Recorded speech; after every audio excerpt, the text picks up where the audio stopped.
আর্জেন্টিনার খেলোয়াড় তোর প্রিয় হলো কেমনে বেঈমান?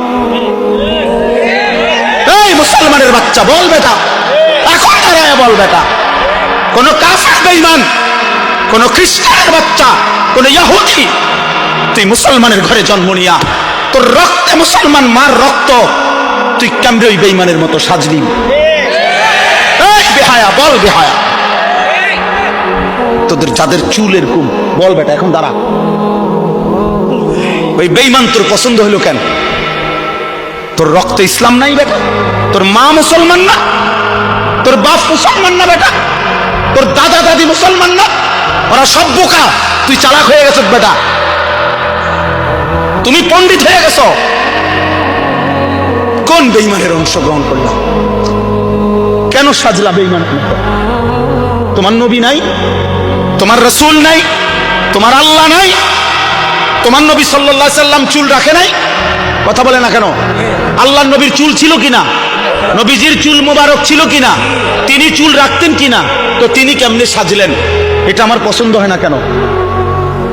নবীর সাহাবী সোয়া লাখের চাইতে বেশি সাহাবী, লক্ষের চাইতে, ওনাদের চুল ছিল না মাথায়? তো ওনাদের চুল কেমন ছিল তার কোনো বর্ণনা নাই কিতাবে? তো তুমি দেখো না এটা? তোমার ধর্মকে তুমি এত বড় বেইজ্জতি করলা কেন? তোমার রাসূলকে তুমি এত বড় বেইজ্জতি করলা কেন?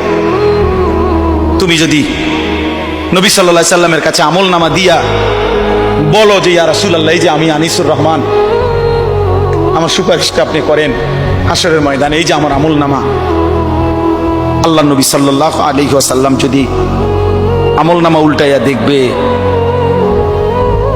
আর বলবে, হায় আনিসুর রহমান, 6 মাস 1 বছর কোনদিন ফজরের নামাজ পড়লাম না,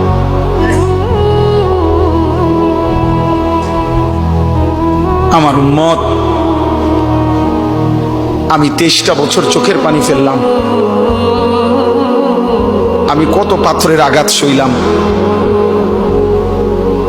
আমি ক্ষুধার কষ্টে পেটে পাথর বাঁধলাম,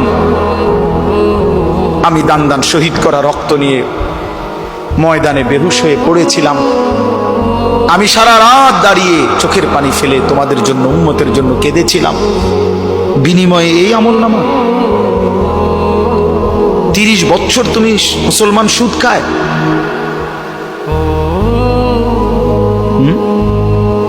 30 বছর 40 বছর সুদ খায়, আপনার ঘরে 30 বছর টেলিভিশন চলে, নারী নাচ গান, এগুলো নবীজি দেখবে না? কথা বলেন না কেন? নবী এগুলো দেখবে না?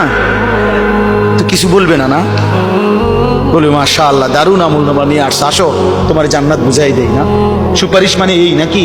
কোনো নিয়ম কানুন নাই। নবীজি সুপারিশ করবে, কথার মানে কি? মানে নবীজি বলছে, উম্মত তোমার যা মন চাই তা গুনাহ করে মৃত্যু পর্যন্ত এই অবস্থায় তুমি আইসো কবরে, হাসরে, আমি শুধু সুপারিশ করে জান্নাত দিয়ে দেব, এই তো না? আমার বাপ, ইনসাফ করো